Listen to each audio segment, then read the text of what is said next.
Happy Thursday, everybody. My name's Aaron, co-founder and managing director here at BWG Connect. We're a giant networking group, thousands of brands. We work together to stay on top of the newest trends, strategies, pain points, whatever it is that might be shaping the digital landscape.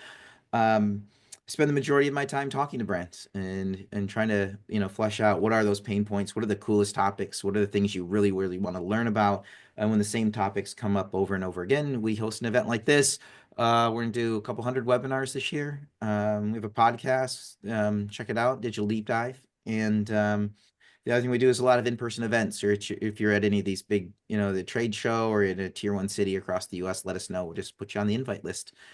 So today, though, one of these topics, I don't think people are really surprised, AVNs and the vendor negotiations that people are being pushed into, and across the board as profitability and productivity have been at the forefront of people's minds when it comes to digital and e-commerce as a whole.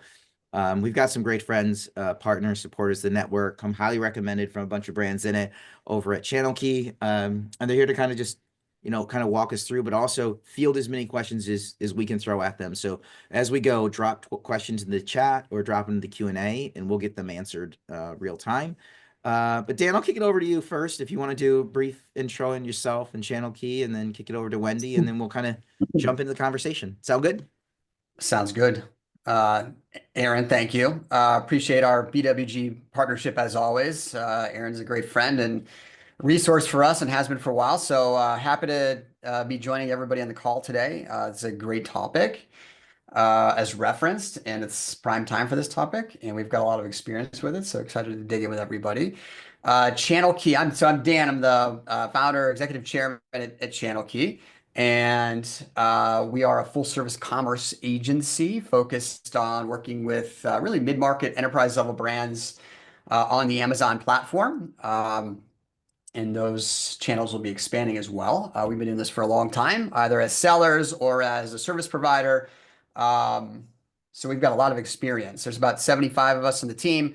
We're an advanced partner with Amazon, so we've got great status inside the building at Amazon. And like I said, I've been doing this a long time and have a pretty broad, diverse set of experiences and knowledge. And so excited to go deep on this AVN topic today.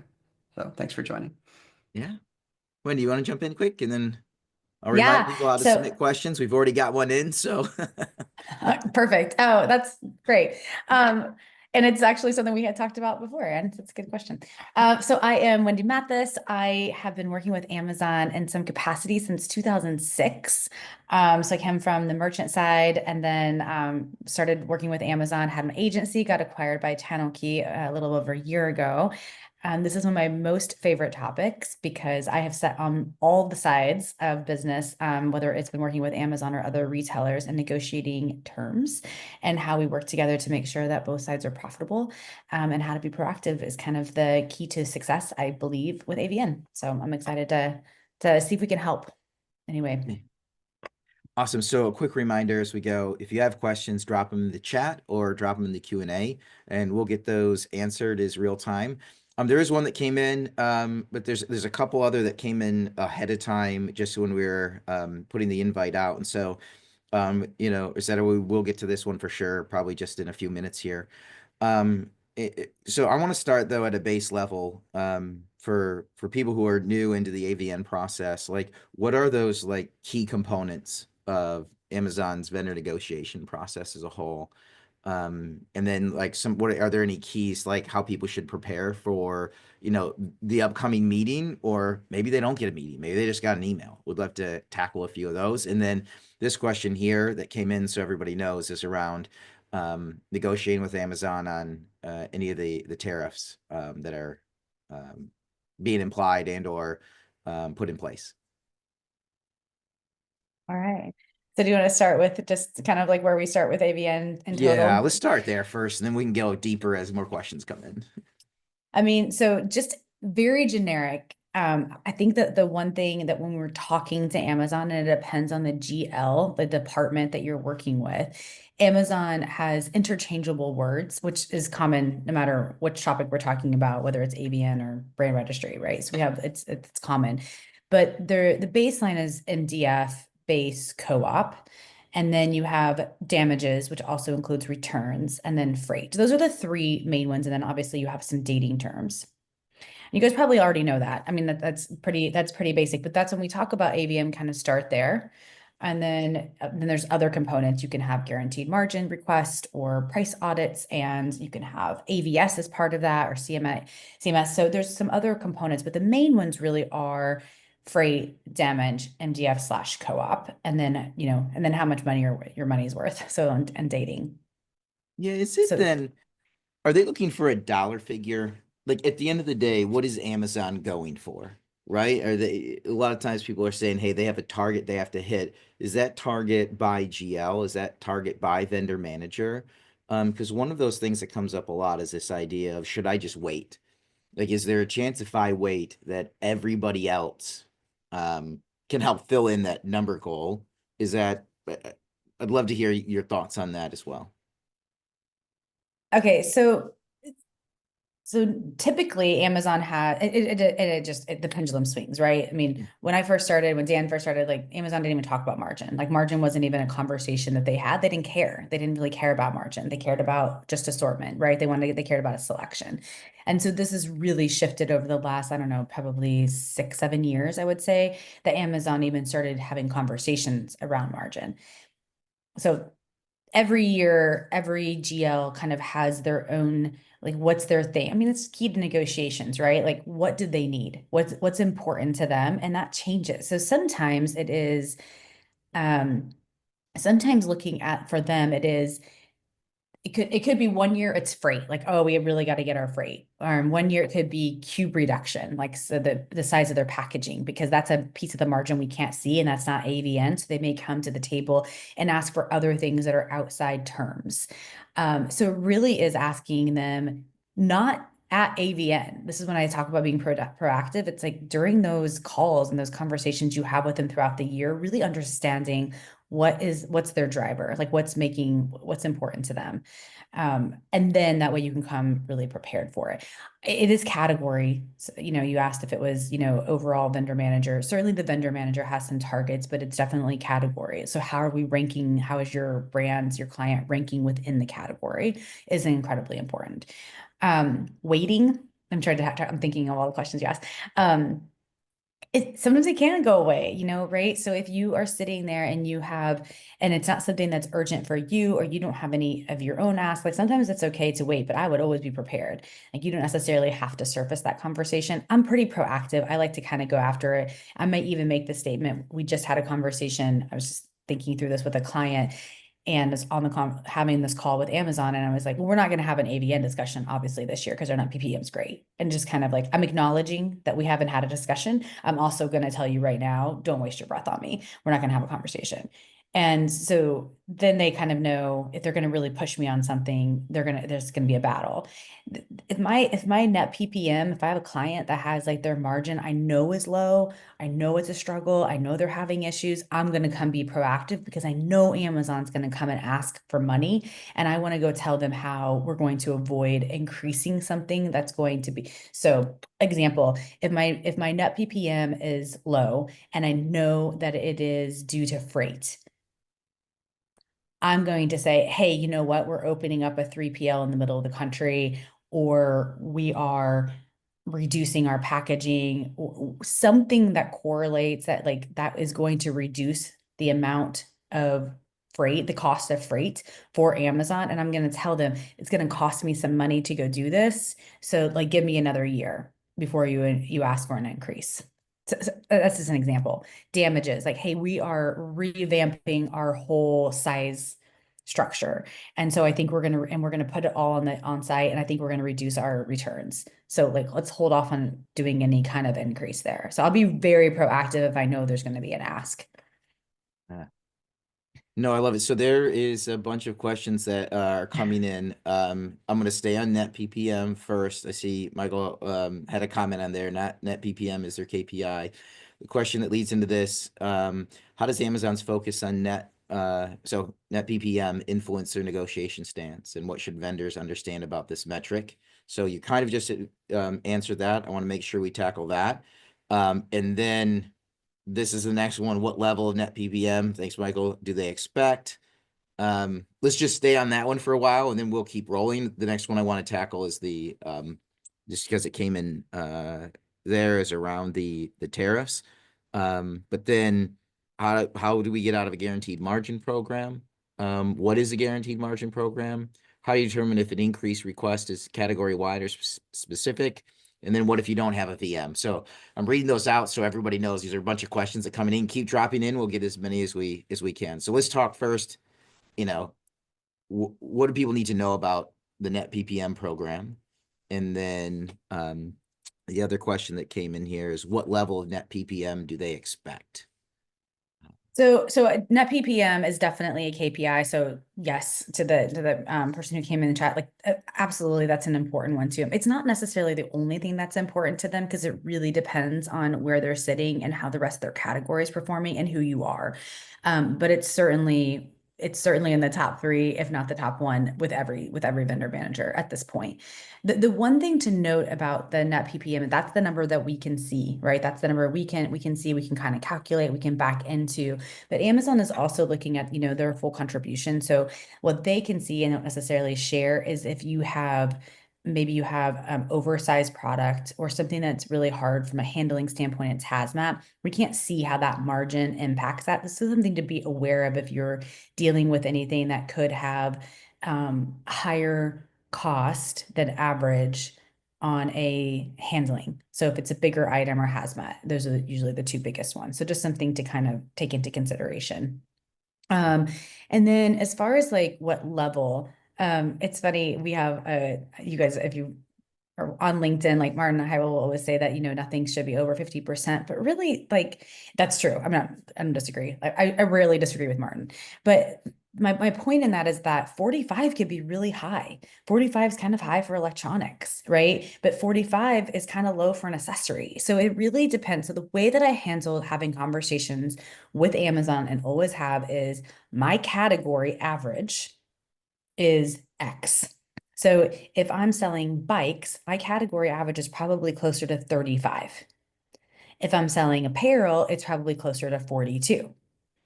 And so really it needs to be in groceries and snacks, probably 25, 30% for groceries and snacks. I mean, again, it's what is average for you? Like if you were selling the same products to Walmart or Target or Albertsons, like what is their normal net PPM? Because if you don't dictate to the Amazon, they're just going to tell you whatever they think it is or whatever they want it to be or whatever. Like they're not necessarily, I mean, it depends on your relationship. And listen, they're on the other side of negotiating doesn't make them bad people. They're just doing their jobs too, right?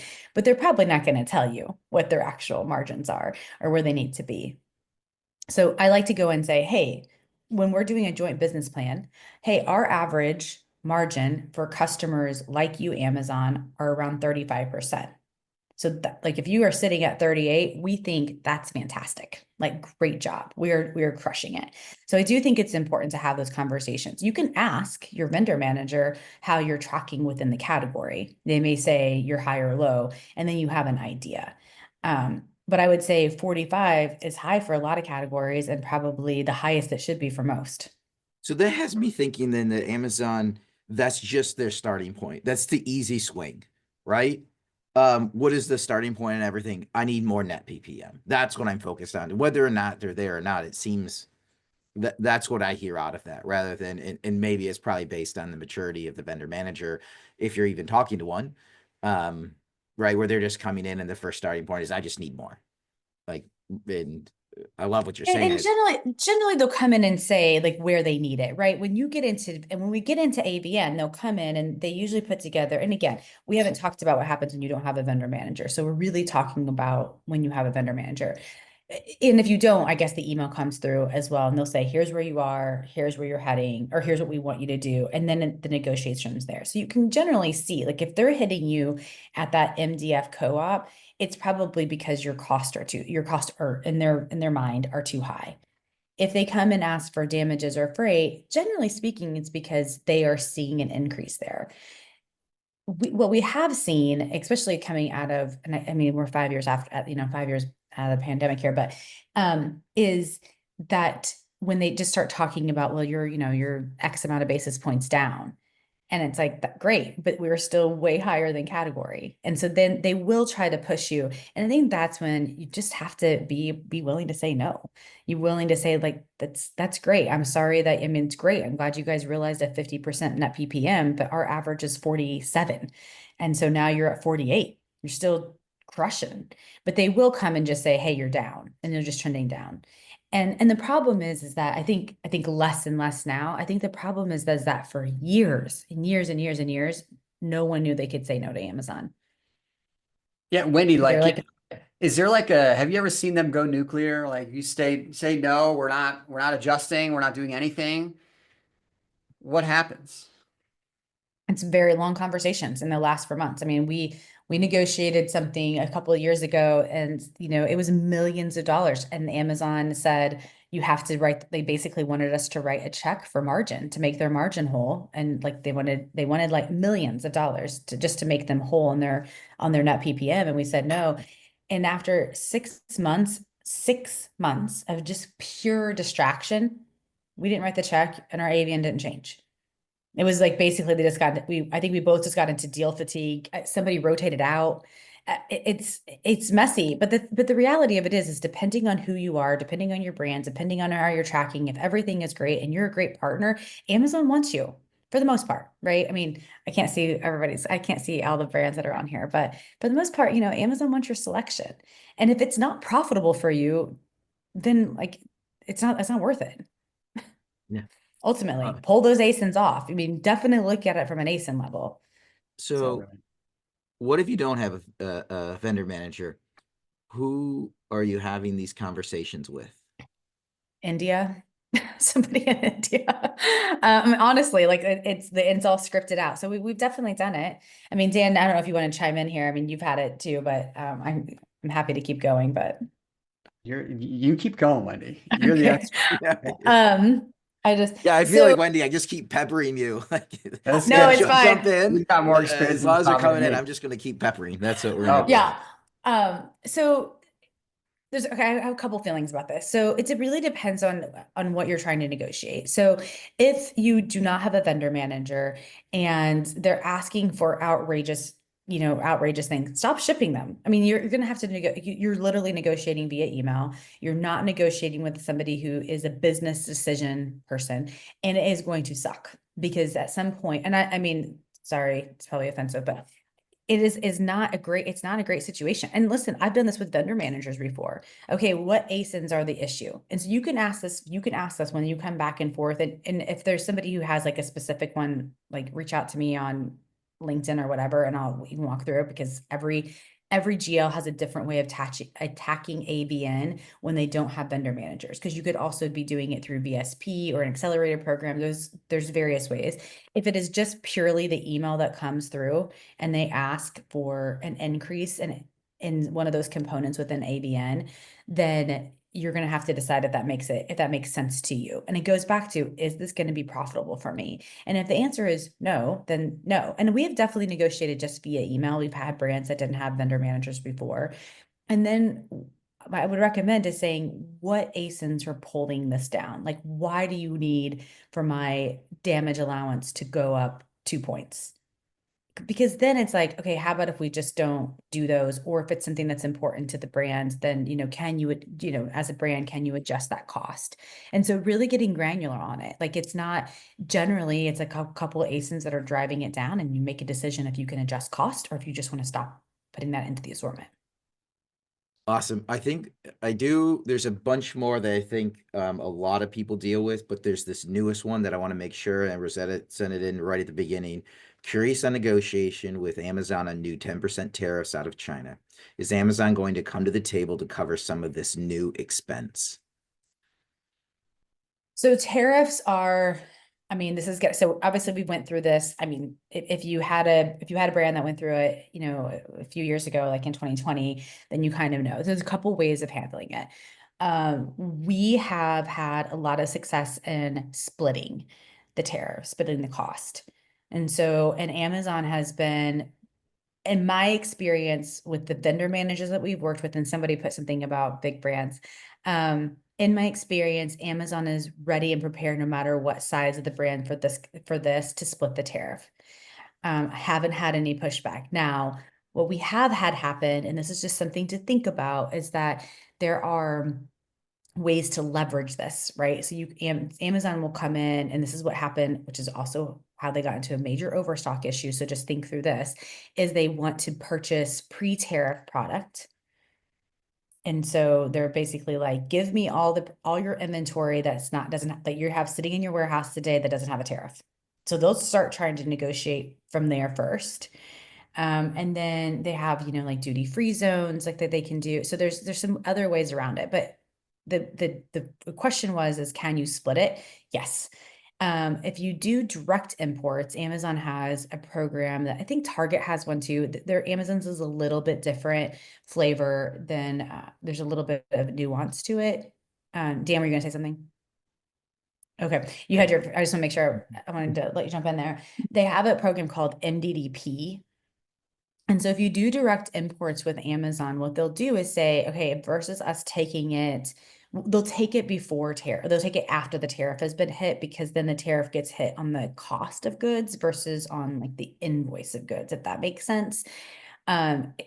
It's Amazon's own way of doing it. It's a little wonky. There's like some insurance. And again, if there's anybody that has like a specific question about this, like I'm happy to have this conversation. I had a tariff class of 101 for like these 2 years straight, because we did bikes during that time period, and bikes got hit super hard, and there was a ton of demand. If anybody remembers or hasn't blocked it completely out, 2020. It was messy, but we also came away with some really nice margins on both sides of the table.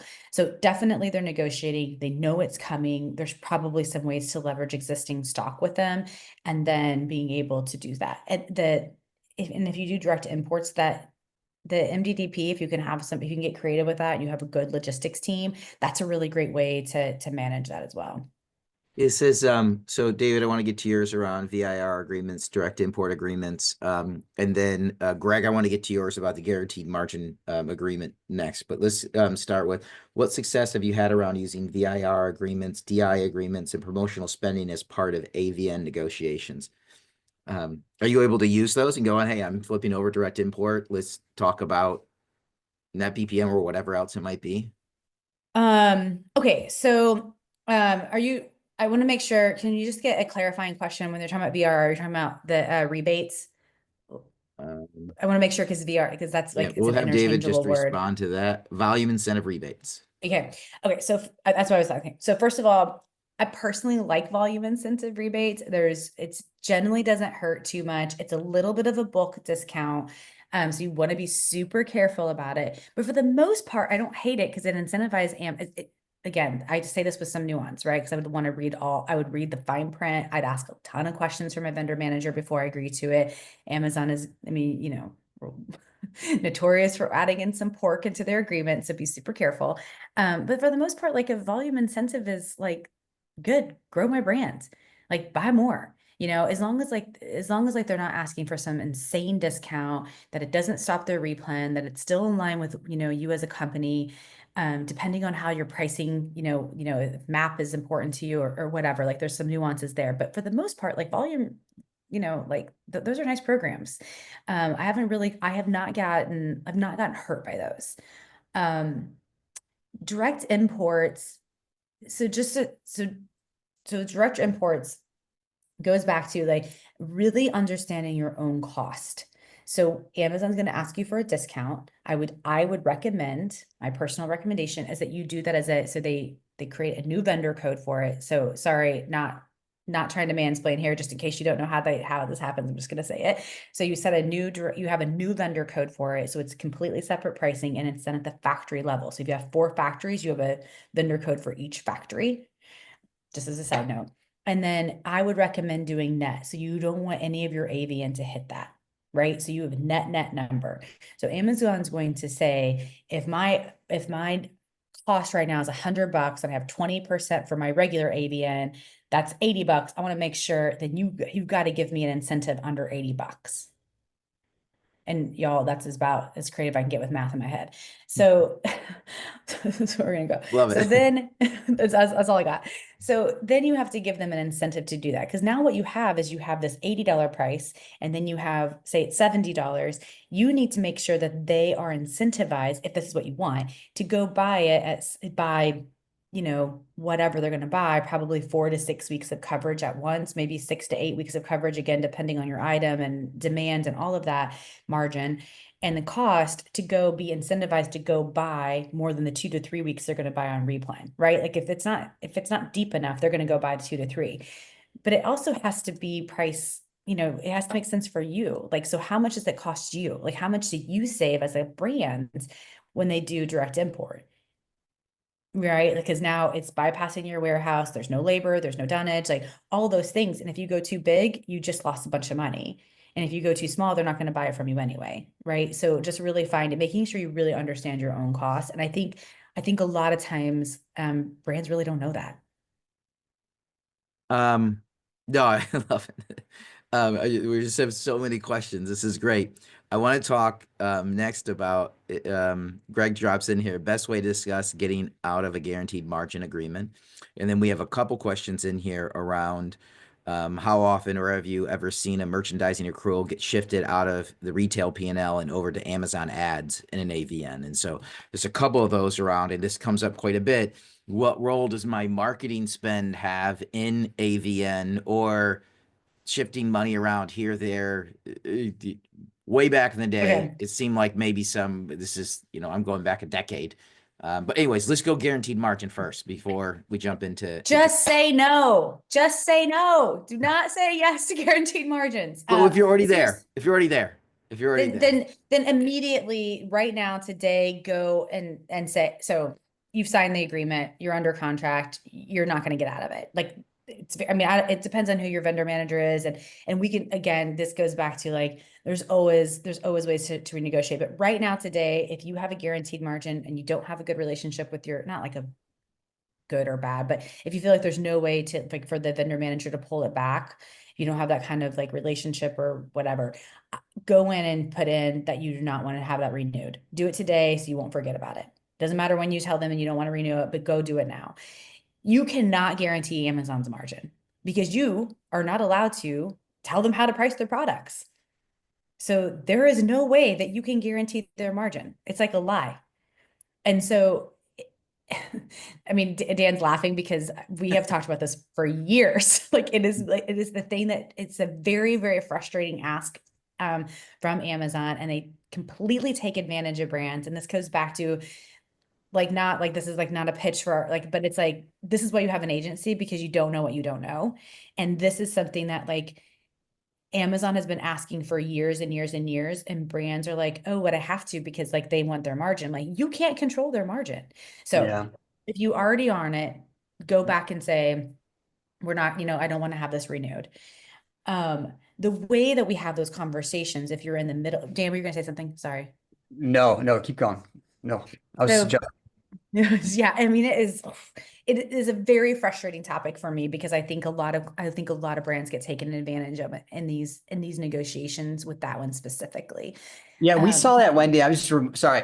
We had yeah, we have a large Fortune 100 level client that was launching a net new brand on the platform, right? Net new. And we had a young VM came in, and that was one of the primary asks, is guaranteed margin, guaranteed margin. So it's following the kind of the VM playbook, even for a large established brand like we were working with. So it's Wendy's coined this in this particular part of the discussion is just say no. Like it is just say no. It's and to her point about pricing, you don't control your retail price point on Amazon if you're a vendor. You do not. One of the benefits of seller, but you can't guarantee their margin if you can't control their pricing. So I'm yeah. doubling. I mean, Yeah. yeah, I love it, and I think it's important to double down. So as far as like the moving money over to advertising, Aaron, is that what you want to tackle next? Well, yes. I Yeah, like they're let's seeing go like all there. these. Yeah, they Yeah, keep coming okay. through. I want to tackle that one, but I also want to talk about, because if we say, hey, because Dan, you brought up the Seller Central side. There's a question around like, is this a time where if I have, uh, a high velocity ASIN that's stuck on Seller Central that I want my vendor central, my VM to start picking up on my vendor central account? Is there a way to get that done? So, and then yeah, here's more. Can we push back on percentages? Anyway, so let's go. um, the marketing spend. Let's go. Can I bring in ASINs from third party and bring them into the mix and say, hey, this is now Amazon's gonna make the same amount of money but it's gonna be a lot easier on me. Is there a way we can get into Vendor Central? And then I would never tell them it's gonna be easier on them. Okay, Yeah. I'm gonna go through these fast because we don't have a ton of time. Okay, so here we go. This is so much Okay. fun though. Like Okay. we're gonna do another one of these. That's what we should. Okay, yeah, this is great. Okay.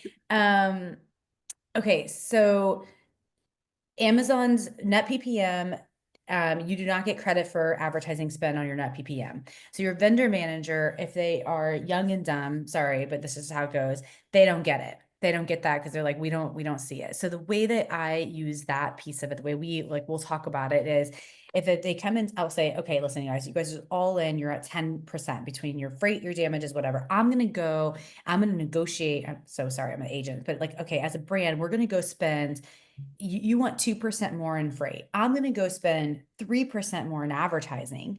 I'm going to drive your top line sales. And that's what we're going to go do. I'm not guaranteeing it. I'm not going to put it in writing. It doesn't go into my AVN, but I'm like, this is how much money we have. I have this much money. And so if I give it to you in freight, I'm not driving top line sales. So those are the kinds of conversations, and we'll lay it all out. Like I will show them during a joint business plan, like here's where you are, here's where your margins are. Now listen, if your margins are really tough and you know they're below category and you know that Amazon's margins are tough, you probably can't say no to that. Like honestly, like you're going to have to go look at something else. And so it may not be that you need to go give them points, but you may need to look at costs on ASINs. You need to reduce what ASINs you're doing. But for the most part, if you have a pretty healthy margin, it's when it's in with like striking distance of like what you feel like your category is across the board, then you have these conversations and you are excited, right? Like I'm going to go and we're going to spend money. We're going to do DSP. We're going to do some AMC. We're going to whatever is happening right then. It's like, I'm going to drive your top line business. Like that's what I'm going to go do. And I'm going to drive it at, full price.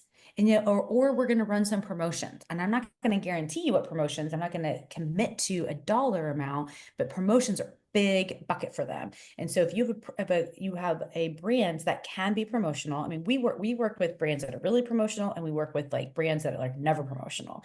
And so you can have that conversation with both of them. I don't like promotions. But Amazon runs these tentpole events, and no matter what, we got to participate in them. Like, hey, you know what? We didn't participate in Prime Day, one of the 7, whatever. We didn't do T5 last year. We're going to do that this year. We're not going to increase your freight. Instead, we're going to pull some in, and we're going to do a selection here, and we're going to test that, and we're going to put more PPC to it so we can really drive it. So you have a plan. It goes back to, listen, negotiating AVN, negotiating with Target, negotiating with whoever, negotiating with your boss. Like it is all about coming in, being prepared. And this is no different. So I'd be ready for that. Yeah, if my VM asks for a marketing straight pay of 20, No, yeah, no, yeah. you need to control your own marketing. I can't, like, I saw this one over here too. It's like somebody said marketing straight pay for glance views. Any straight pay that is not connected to something specific that you can control, the answer is no. So I like straight pays when we're going to do a promotion. So if I said we're going to run T5, and the reason I do that is because now I'm controlling my budget. So if I say, okay, we're going to run a promo on whatever, I'll let you do a straight pay for $300,000, but here's how long the promo lasts. And so I know that my $300,000 is going to yield me, 1.2 million, whatever it is, right? And I'm going to put all this into it. Now I know that I did not go over my promotional budget because Amazon can't go over my $300,000, period. That's when you use a straight pay. Yeah. So when this is like the question, 225,000, it's like the answer is no. Okay. It doesn't mean I'm not going to spend that money on driving traffic, but I'm going to do it my way. I'm going to do it within my current funnel strategy. Right. So I Yep. don't trust you, Amazon. I trust myself or my team or my agency more with those dollars to drive the right amount of traffic for my business. Yes, I love this. And and I was thinking about this. Thank you, Dan, because this is so perfect. Exactly what I would say. But it's also, I feel this way about any of those retail spend. So, toy book, bullshit. Sorry. Not great. Very much. So there are some, these, bronze packages. I mean, it's like they've been resurrected from the dead. Like, again, we've been doing this since 2006. So those types of packages, if you have been participating in them and you say, you know what, show me the ROI, they won't. Just side note, the answer will be like, oh, but look at this attribute. Nope, nope, they cannot show you where the attribution is. You can say, hey, I was spending $500,000 on Toy Book. I'm going to spend 250 this year, but I'm not taking away the dollars. This is exactly where like what Dan just said. I'm going to go spend it here because I'm not seeing the ROI on Toy Book. And I know if I spend 250 on Toy Book, that makes you happy. I'm not going to see any ROI on it, but we're partners. So I'm going to do that for you. And then I'm going to spend 250 on PPC and I'll drive it. And now I'm controlling where my dollars go. And I'm going to control, like, I'm going to try to help my brand. They can't, the advertising team at Amazon, they're lovely people. They work on commission. They are not going to be as good as whoever you have running your ads. And Wendy, can you also And reference if you like, were wondering if I could get some passion about some things, like go Yeah, I ahead, mean, talk when I about was ABS. like straight pay, no. I was still jumping about Sorry. that.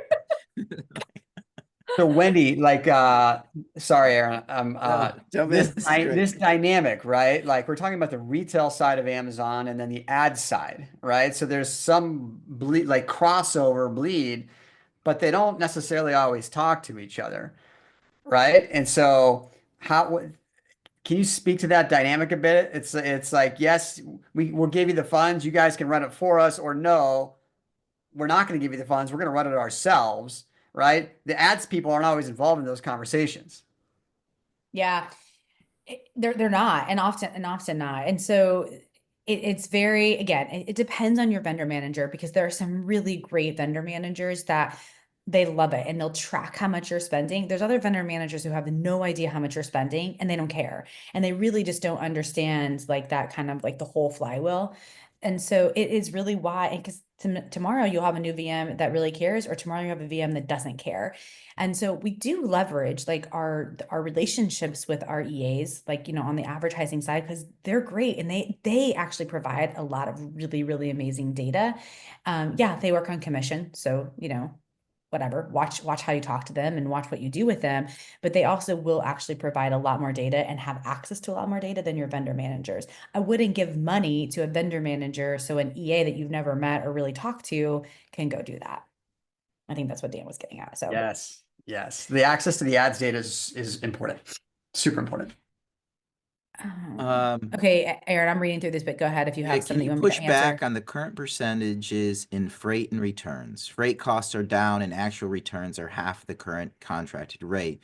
Provided the data and offered to reinvest in SNS, subscribe and save, Yeah. promotions, et cetera, to be net Yep. PPM neutral. Is this reasonable? Yeah, so I think it is. So I think there's a couple of things that you have to like. So yeah, great question. Is it easy? Absolutely not. If you can support it with data, it makes it's conversation. They're gonna add, again, it goes back to exactly what Dan was saying. Okay, I'm not going to take away your money. Like let's like put the money where it needs to be, right? So if you are spending X amount on freight and it should be, say you're spending 5% on freight and you can show that their freight should really be at 2 or 3% or damages, and you can look at your returns in Vendor Central, right? So you can see returns within Vendor Central and you can kind of get an idea of, if the returns are at 10% and they're charging you 8, they're probably overcharging you for damage and returns. Okay. Because not every return goes into a damage. So yes. So data, what I would recommend though, if their margin, so the question though really would be, it says, if their margin is healthy and their freight and damage is high, the pushback could be, yeah, but if we pull this back, then it's not going to be. I don't know the answer to that, but the just generically and conceptually, yes. I would challenge that you're going to have to say, I'm going to take this extra 5% or this added 5%. I'm going to go put it toward advertising. And you know what? If your margin's healthy and you have the 5% and you can go drive top line sales, that ROI is going to be beneficial for everybody. You're going to see an ROI on that for sure. Because you're not getting any return, you're not getting Well, anything from damage and freight. when I was in the brand side, my push always with the vendor manager was, Your okay, your let's talk. margin's too high, Rick. Sorry. Yeah. Sorry. Like margin's too high. I don't even know what category you're in, but 55% is too high. And Yeah. I would start there. I would literally start there. Yeah. Sorry, Aaron. Go No, ahead. no, that's all right. No, I was just thinking from that standpoint is like that's what I went in with was data is like if you need to hit a margin, okay, but if damages are 8%, let's do 8%. If if freight is 4%, let's do 4%. And if I have to go up, I'll go up or I'll go down. It doesn't matter, but let's get I will all of say that that. Amazon's actually pretty good about it. If you Yeah. can show the data, If like you when can show on that, those two, oh, and they yeah. were, it just went But away. And then, okay, now let's talk about the co-op. Let's talk about additional so but yeah, so let's I would just baseline that so we can all feel good and I can explain it to the executive team. Hey, these are all real numbers. And then we can get on to, telling them their marketing co-op is really just handing them a check and they do nothing with, but cash it. So, So um, just really quick, just Bridget, just because Bridget asked the question about yeah, VSP.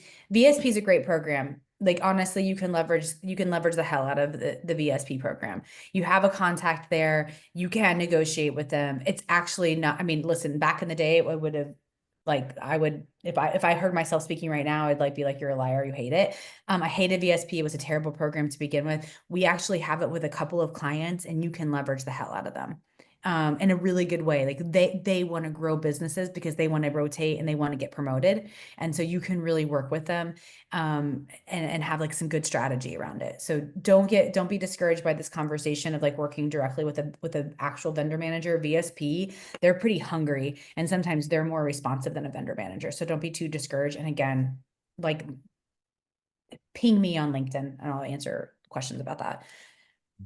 I how wanted do to we make get, sure I answered that question because I feel like yeah, that was discouraging. You can get yeah, discouraged. no, awesome. I think there was this one that, how do we get a fast moving product with great margin and a small footprint on FBA to be wanted at Vendor Central? And then the flip side came in as well. Yeah, So I I'm see a this. vendor. Okay. I've got something on Seller Central. I want to move to Vendor Central.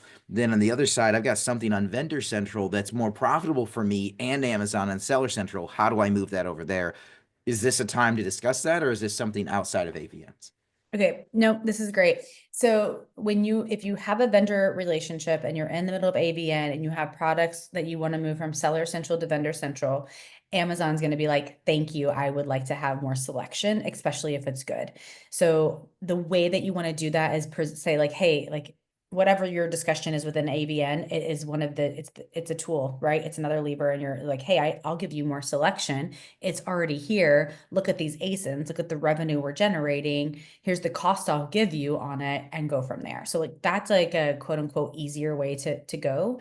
Especially if you have a vendor manager relationship. Listen, right now is not like it's going to be very difficult to launch new on Vendor Central unless you have a brand that Amazon is begging for because they're not opening the doors right now to Vendor Central. It depends on the brand, of course, but like it's not open. They're not open arms today. On the Yeah, flip side of it, they're trimming Vendor Central accounts right now. Some yeah. notices within the last 2 weeks. So yes. Yeah, Mm. and it's like the third round in the last Yeah. 12 months, right? So, Yeah. um, again, we can always have, you can always kind of take a look at that. Listen, Dan's been doing 3P forever. We like there's lots of pros on that side of it. So, going from Vendor Central to Seller Central depends. And the reason it depends is it depends on where you sit and how Amazon feels about your brand. So if Amazon and depends on the GL, if you're sport and outdoor, you're good luck because Amazon hates it. They don't want you to go over there. If you're like in home, they're a little more open to it. Really kind of depends on the GL. But the way that you would do it is you'd start a Seller Central account or you'd add that ASIN in and you are going to have a really hard time if you have inventory on the 1P side. The 1P side will always win. I mean, unless the pricing, always win. Always is is a big word, but for the most part, you're gonna have a hard time competing with yourself, 1P to 3P. Um, but there are ways to do it. Now, if you have a brand and you have a vendor manager that doesn't want you to have anything on Seller Central, they're just going to shut you down eventually or make it super, super difficult. So like that's a yes, you can do it, but it also kind of depends on your brand and the item that you're trying to move to. Yeah, and we've had some recent conversations with some leadership at Amazon retail. And this pendulum seems to have keeps swinging back and forth where they're pro seller central, they're pro vendor central, and it just goes back and forth based on, I don't know, some dynamic within the business. And recently we've heard that, was it at the DMM level, Wendy, or some leadership level within each category It that used to be category and now it's all the way down to the DM that are sitting on like overseeing both, depending on the GL. But so yeah. they will oversee both vendor and seller, right? So the idea is they Mhm. want the selection, and I would assume structured in a way that's most profitable for Amazon. So I don't know what that means, other than maybe the pendulum is swinging back towards we don't care, we just want profitable assortment. Um, but from Well, so experience, I think what's happening is that you have brands that are trying to leverage both sides to control pricing, and Amazon's really going to is really trying to put a kibosh to it. So they're trying to like drive the price down so they don't have to pay for a promo on the 1P side, or they're trying to launch product on 3P to get Amazon to buy on 1P. And Amazon's like, stop leveraging our platform. It's like, well, that's yeah, what you created, but yeah. whatever. And Michael, like the direct answer to your question is if you have a vendor manager that cares about you, cares about your brand, and wants your assortment, if they don't allow you to sell on seller, you can't do it. You can't, But right? you You can, try. yeah, you can't. But here's the thing, then you leverage the hell out of them. And you're like, if you're not going to let me move over, here's the 5 things I need. Because at some point, they have to at least, they have to agree to your pricing structure. They have to agree to like whatever you're doing in order, like, hey, if you're not going to hold map, if you're not going to agree to my new pricing, if you're not going to like whatever, now we don't have now we no longer have a relationship. And so it is that they want that selection. And I would say, well, here's the reasons why the reason I want to move to Seller Central is because you're not being a good partner on price, or you're not accepting this. And so it's like, if you don't do that, then like I'm going to move over and I'm going to launch it, or I'm going to give it to a 3P. And so I would just say it's not like, woe is me, I'm going to take my ball and go home. I think that you can use it as a negotiation conversation for sure. Yeah. Amazon is wanting to negotiate net terms. We asked to lower MDF, so negotiate net terms. We asked to lower MDF or co-op to account for the extra days in the terms. They're not willing to do that. Is there something we can do here, or do we just need to accept? Wait a minute, where's that question? I don't see that one. It's the last I just want question to, came in 347. oh, So I can't basically, see I it. think Yeah. what they're talking about is the payment terms, right? Okay, so payment terms are definitely negotiable. You can negotiate those anytime. You can negotiate those tomorrow and signed it like forever ago. What was the question though? Was they have a specific one? Sorry, I was just trying to read Well, I it. I don't think see what it it yet. sounds like is that Amazon doesn't want to touch the net terms, and they've asked to lower MDF or co-op to match, right? So if it's 2%, 30, like let's offset it, because I know you're going to take the 2% every time. So let's drop my MDF from 14 to Oh, 12. well, the problem is that's not apples to And apples, maybe, Anisha, right? maybe I got it wrong. Yeah. Yeah, I don't see that question yet because that's not really apples to apples. Like terms is like the cost of money, right? Like Um, and candidly, like depending on the product, I mean, we were just having this conversation with a client the other day. Like I would increase your, if cash flow is not an issue for you, do 90 and don't pay any terms, because Amazon's not going to pay you anyway, because they're going to put everything into shortage. It reduces your shortages the longer, like 60 to 90 days, like can reduce your shortages. And it's less expensive. Again, money's expensive. So like if you're like, I gotta have cash because cash is king and cash is expensive, then by all means do 30 days. The problem is that if you have product that is easy to like say that is getting shorted, Amazon's not going to pay you in 30 days on all the items. Then they're going to tell you that you shorted them. Then they're going to reconcile and they're still going to take your 2%. Because they're gonna be like, oh, we paid you on time because we just That's now so found the true. product. And it just is. And I mean, it's literally, it's why we partner with companies like like a Time Diet and stuff because of that. But if you are a company that is fortunate enough to have cash, I would do 60 to 90 days and I would take less terms. Yeah. Yeah, so they want us to move from 60 days to 90 days, so we are holding on to it longer. Yeah, so Yeah, more like, than yeah, happy but to it's just, connect afterwards too, like, yeah, yeah, you for sure gotta, send that to me. But I, 90 days, if you can swing it, do 90, you'll probably get paid in full faster and less expensive than it would be if you did it in 30 days and pay 2%. That again, it's really easy for me to say because it's not my money, but that has been my experience, even on the brand side. yeah. Awesome. This has been a marathon, right? Like We just got basically started, hit Aaron. go. I'm like, I can do Just this hit all go. day. I was like, oh, we're only doing this for an hour? I know. I do, because we always like to wrap up. We don't like to go a full hour. Sometimes people get antsy. I don't see any other questions that have dropped into the chat. Like a lot of people saying thanks. This has been helpful. I don't have any other Q&As, but the team over at Channel Key, they're all around great people. I'd encourage you follow up with them, have a conversation. Ping Wendi, ping Dan, get them on the phone, ask them all the questions. I'm sure they're more than happy to answer it. Shoot them a note on LinkedIn. Obviously, if you're in the space and you're looking for help through an Amazon agency, they come highly recommended from multiple brands of the network. That's worth it as well. I'd love to have a conversation with you. Look for a note from me, having run an Amazon business and now just sitting in this networking spot. I touch a lot of different verticals. More than happy to share what I'm hearing across the network for growth in this space. But Dan, I'm gonna kick it over to you for like takeaways here. Like, Okay. well, it was like I was like, Wendy's cooking. It was awesome. Wendy's cooking for sure. No, I think this is a great conversation. This is one of many Amazon related topics that are super important and relevant. And so we're here. We'd love to answer any and all questions.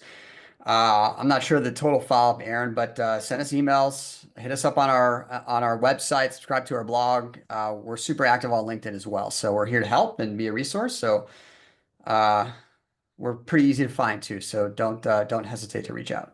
Yeah. Awesome. Well, Dan, Wendi, thanks so much for your time today. You guys are awesome. And thanks everybody for sending in all of these questions. It makes the Q&A go really, really well when there's actually Q's coming in. So Wendi, Dan, thanks so much. With that, we're going to wrap up this webinar here. Thanks everybody for listening in. Everybody take care, stay safe. We'll see you on the next event. All right. Thanks, Aaron. Bye, everybody. Thank you We'll see so you much. next- Bye.